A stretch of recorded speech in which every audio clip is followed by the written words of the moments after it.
آج ہم مغلیہ سلطنت کی بات کر رہے ہیں۔ یہ نام سنتے ہی ذہن میں کیا آتا ہے؟ تاج محل، بڑی بڑی جنگیں، شان و شوکت والے بادشاہ۔ جی بالکل، لیکن ہمارے پاس جو ذرائع ہیں وہ اس سے کہیں زیادہ گہری کہانی بتاتے ہیں۔ اور آج ہم یہی سمجھنے کی کوشش کریں گے کہ ایک ایسی سلطنت جو بنیادی طور پر ایک وسطی ایشیا سے آئے ہوئے ایک جنگجو کی مہم کے طور پر شروع ہوئی، وہ کیسے بر صغیر کی سب سے بڑی ثقافتی اور معاشی طاقت بن گئی، اور پھر اپنے ہی وزن تلے دب کر رہ گئی۔ یہ سوال بہت اہم ہے۔ کیوں؟ کیونکہ یہ صرف بادشاہوں کی کہانی نہیں ہے، یہ اس نظام کی کہانی ہے جو انہوں نے بنایا۔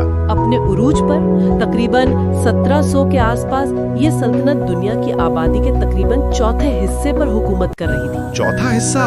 یہ تو بہت زیادہ ہے۔ جی، اور اس کی معیشت عالمی جی ڈی پی کا تقریباً 25% تھی۔ یہ کوئی معمولی بات نہیں تھی۔ تو یہ سمجھنا ضروری ہے کہ وہ اس مقام تک پہنچے کیسے، اور پھر سب کچھ بکھرا کیسے۔ تو آئیے اس سفر کو بالکل شروع سے دیکھتے ہیں۔ سلطنت کی بنیاد 1526 میں بابر نے رکھی۔ وہ والد کی طرف سے تیمور اور والدہ کی طرف سے چنگیز خان کی نسل سے تھا، یعنی جنگ و جدل تو جیسے اس کے خون میں تھا۔ بالکل، لیکن یہ بھی یاد رکھنا چاہیے کہ وہ ایک طرح سے جلا وطن تھا۔ وہ اپنے آبائی علاقوں فرگانہ اور سمرقند سے ہاتھ دھو بیٹھا تھا۔ اچھا، تو ہندوستان آنا اس کی مجبوری بھی تھی؟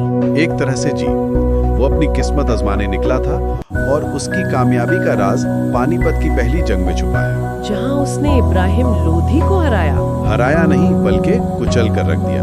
اور دلچسپ بات یہ ہے کہ اس کی فوج لودھی کے مقابلے میں بہت چھوٹی تھی، شاید 10 گنا کم۔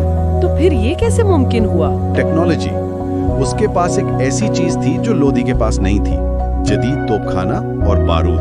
اچھا، جو اسے سلطنت